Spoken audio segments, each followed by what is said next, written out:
Hello students, आज हम करेंगे चैप्टर 8 चतुर्भुज क्वाड्रिलेटरल। ठीक है। तो अब तक क्या था कि हिंदी मीडियम में जो बच्चे पढ़ रहे होते हैं उनको दिक्कत आ रही थी बहुत ज़्यादा। तो आज का जो हम सेशन है या लेक्चर है वो हम हिंदी मीडियम में करेंगे। ठीक है। तो चैप्टर का नाम है क्वाड्रिलेटरल, हिंदी में कहते हैं चतुर्भुज। क्या कहते हैं? चतुर्भुज। जैसे कि नाम में ही है चतुर्भुज, चार भुजाएं। ठीक है। क्या होता है वो? जिसकी चार भुजाएं होती हैं। जैसे कि हमने एक बना लिया चतुर्भुज क्वाड्रिलेटरल। क्या कहते हैं? क्वाड्रिलेटरल। नाम रख दिया इसका ए बी सी और डी। जहाँ पे हमारी दोनों भुजाएं साइड्स, भुजाओं को क्या बोलते हैं? साइड। जहाँ पे हमारी दोनों साइड्स मीट करती हैं उस पॉइंट को हम क्या कहते हैं? वर्टेक्स। क्या कहते हैं? वर्टेक्स। हिंदी में बोले तो उसको हम क्या कहते हैं? शीर्ष या फिर वर्टेक्स। तो चतुर्भुज क्या होता है? क्वाड्रिलेटरल क्या होता है? जिसकी जिसकी भुजाएं हों, चार जिसके शीर्ष हों, और कितने कोण बनेंगे? जहाँ पे दोनों भुजाएं आपस में मिलती हैं जो बनता है, यहाँ पे क्या बनता है? कोण बनता है। तो कितने कोण रहेंगे? चार कोण रहेंगे। तो सिंपल चीज़ है, चतुर्भुज क्या होता है? जिसकी चार भुजाएं हों, फोर साइड, चार ही कोण हों, एंगल हों, और चार ही शीर्ष हों, वर्टेक्स हों। ठीक है। ये भुजा, कोण और शीर्ष कितने रहेंगे? चार रहेंगे। ठीक है। अब जो पहला टॉपिक है, पहली डेफिनेशन है या परिभाषा है, वो किसकी आती है? समांतर चतुर्भुज। किसकी? समांतर चतुर्भुज। इसको इंग्लिश में कह देते हैं पैरेललोग्राम। ठीक है।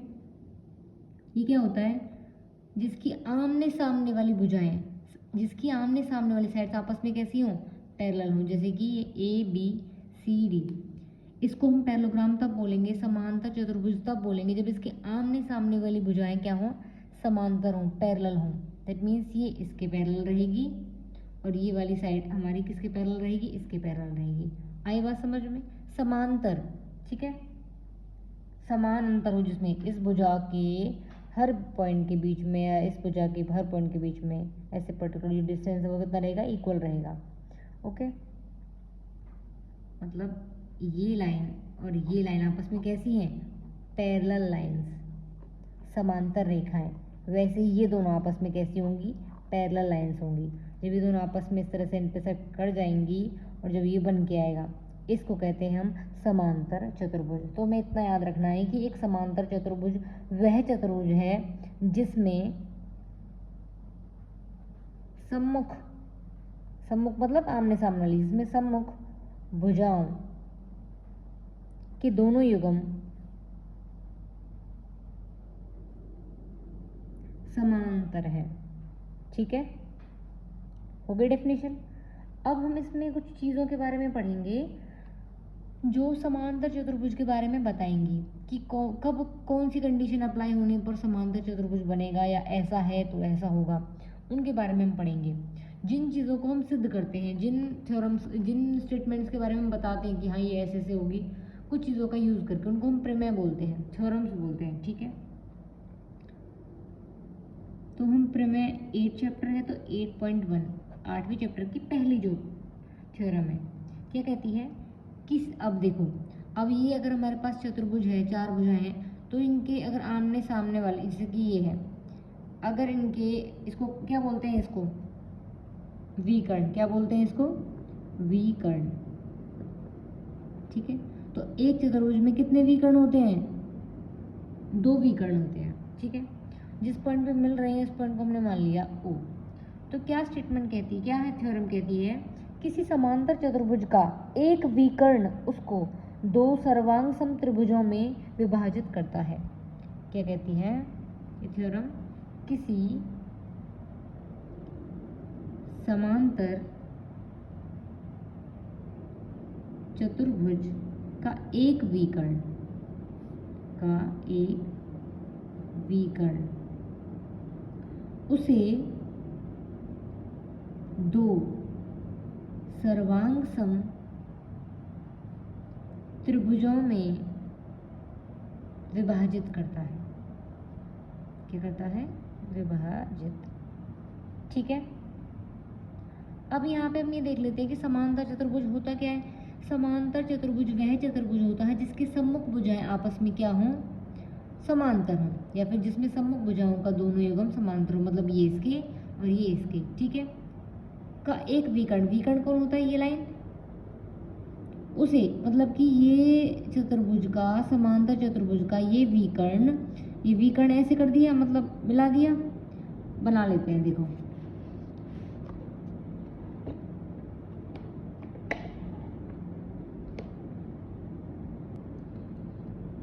तो हमने एक समांतर चतुर्भुज यहाँ पे हमने बना लिया। ठीक है, इसके नाम रख दिए ए, बी, सी और डी। ये हमने कोई भी एक विकर्ण मिला दिया। अब जैसे ही हमने इस विकर्ण बनाया तो इस विकर्ण ने इस समांतर चतुर्भुज को कितने हिस्सों में बांट दिया, 2 हिस्सों में बांट दिया। एक तो ये हिस्सा आ गया, एक ये हिस्सा आ गया। ठीक है, एक तो ये पहला और एक दूसरा। ये भी त्रिभुज बन रहा है, ये भी त्रिभुज बन रहा है। तो ये कह रहा है कि ये जो विकर्ण है ये इस तरह से बांट देगा, विभाजित कर देगा इसको 2 त्रिभुजों में, और वो जो दोनों त्रिभुज आपस में कैसे रहेंगे, सर्वांग सम। अब बात आ गई सर्वांग सम का मतलब क्या है। सर्वांग सम का मतलब होता है जो भुजा इसकी एक भुजा दूसरी भुजा के बराबर, दूसरी भुजा इसके, मतलब हर भुजा उस वाले त्रिभुज के बराबर होगी, जितने कोण बन रहे हैं वो उसके बराबर होंगे। मतलब सर्वांग सम का मतलब है हर चीज़ बराबर होगी, जितने का कोण उसका बनेगा उतने का कोण उसका बनेगा, जितनी भुजा उसकी होगी उतनी भुजा उसकी होगी। सर्वांग सम, कॉन्ग्रेंट। ठीक है, आई बात समझ में। ठीक है, तो हम इसको किस तरह से प्रूव करेंगे। अब हमें इतना तो पता ही है कि जब भी 2 लाइन आपस में पैरेलल होती हैं और एक रेखा, तिर्यक रेखा उसको काट के जाए, तो ये कोण और ये कोण आपस में कैसे होते हैं, बराबर होते हैं। तो सेम कंडीशन इसमें है। मान के चलो ये रेखा इस तरह से बढ़ा दी हमने। ठीक है, ये रेखा इस तरह से बढ़ा दी।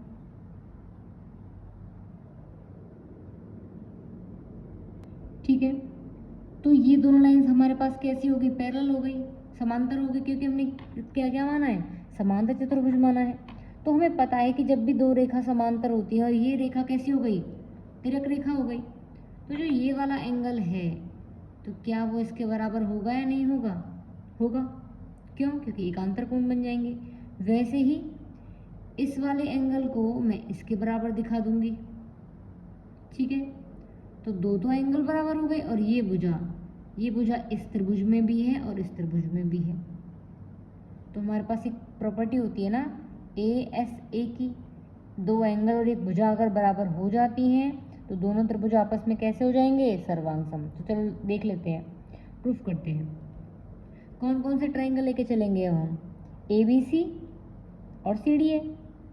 In triangle ABC and triangle CDA। आगे बात समझ में। अब यहाँ पे पहले एंगल की बात कर लेते हैं। ये वाला एंगल, ये एंगल इसके बराबर होगा या नहीं होगा।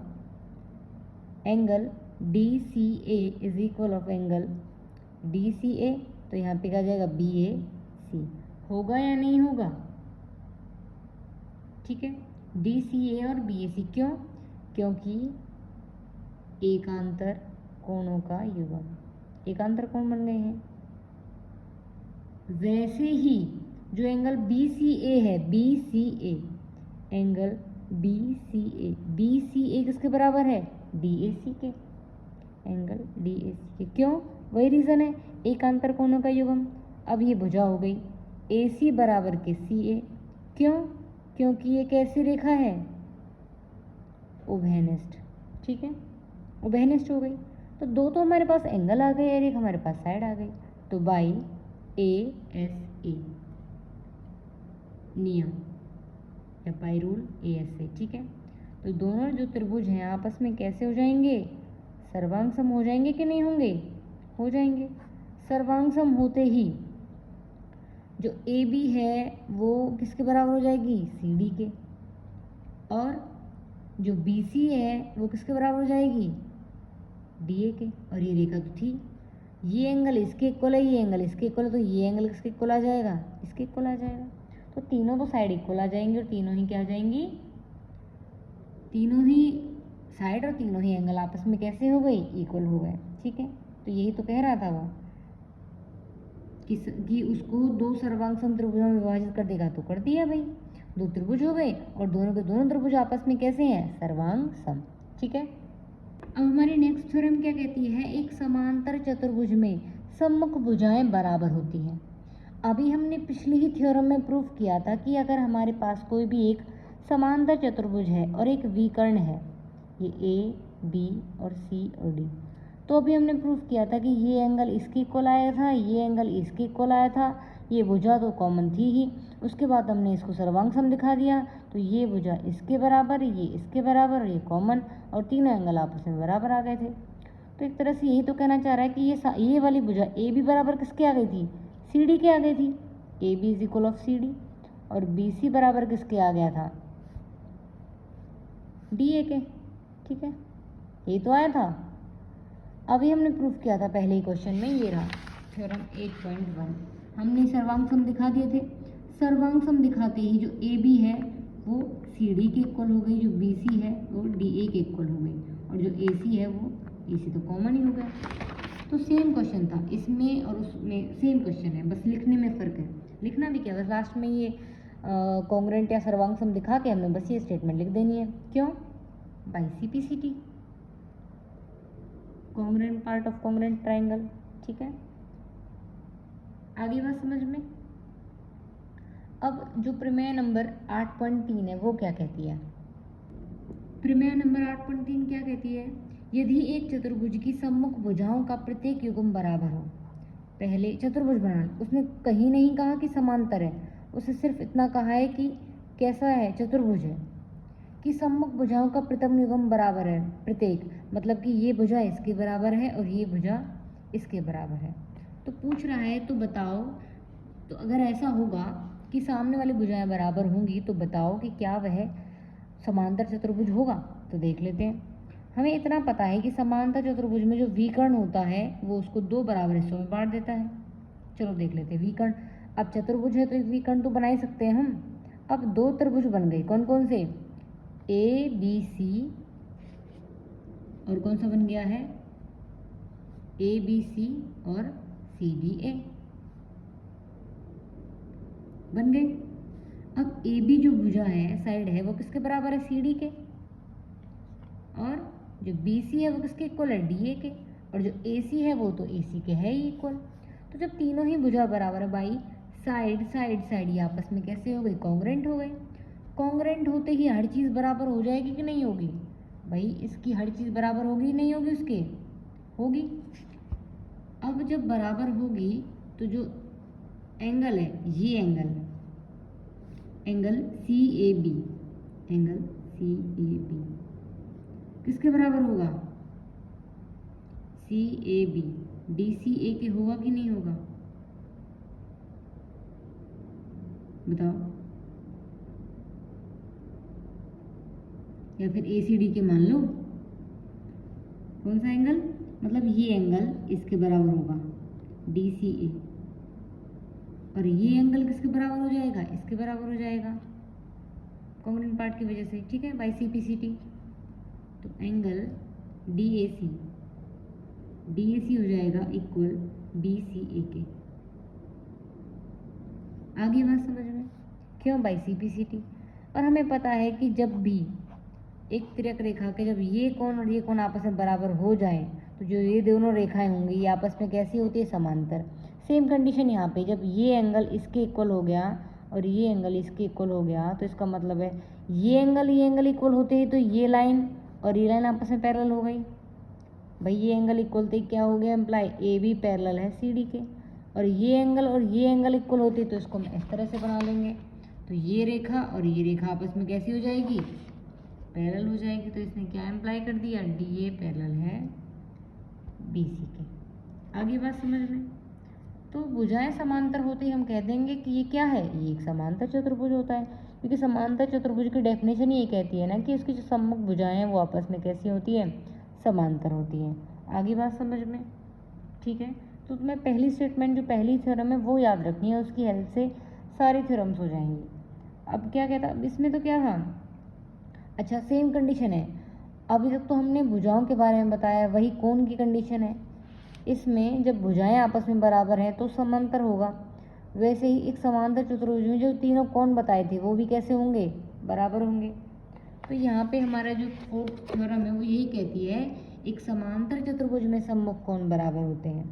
और अगली क्वेश्चन क्या हो जाएगा, अगर सम्मुख कोण बराबर हैं तो वह समांतर चतुर्भुज हो जाएगा। ठीक है, तो ये 4 और 5 स्टेटमेंट जो 8.4 और 8.5 है वो बिल्कुल सेम है जैसे कि 2 और 3 थी। ठीक है, अब हमारा क्वेश्चन क्या कहता है, समांतर चतुर्भुज के विकर्ण एक दूसरे को परस्पर समद्विभाजित करते हैं। ठीक है, ये मेन तो स्टेटमेंट्स याद रखनी है आपको, क्योंकि स्टेटमेंट्स याद कर लोगे तो वही यूज होनी है, हालांकि प्रूफ भी कर सकते हैं, तो वो हम बाकी नेक्स्ट वीडियो में पढ़ेंगे। बाकी हम लिख लेते हैं यहाँ पे 8.6 प्रमेय क्या कहती है कि समांतर चतुर्भुज के विकर्ण एक दूसरे को परस्पर समद्विभाजित करते हैं। ये हमारी स्टेटमेंट 8.6 है, समांतर चतुर्भुज के विकर्ण एक दूसरे को परस्पर समद्विभाजित करते हैं।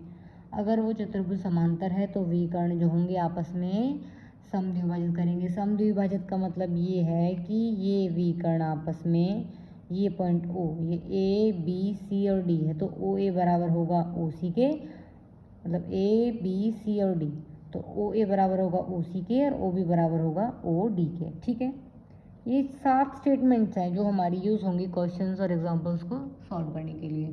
तो हमें क्या याद रखना है, समांतर चतुर्भुज क्या होता है, उसकी क्या क्या प्रॉपर्टीज़ हैं कि एंगल इक्वल होते हैं, साइड इक्वल होते हैं, साइड इक्वल होंगे तो वो बन जाएगा क्या, वो सब चीज़ें आपको याद रखनी है। फिर भी मैं रिकॉल करा देती हूँ, समांतर चतुर्भुज जिसकी सम्मुख भुजाएं समानांतर में हों, विकर्ण उसके त्रिभुजों को 2 सर्वांग सम त्रिभुजों में बांट देगा, विभाजित कर देगा, जिसकी वजह से सब एंगल इक्वल हो जाएंगे, सारी साइड इक्वल हो जाएंगी। और अगर इसका उल्टा होता है तो वो चतुर्भुज कैसा बन जाएगा, समांतर चतुर्भुज। ठीक है।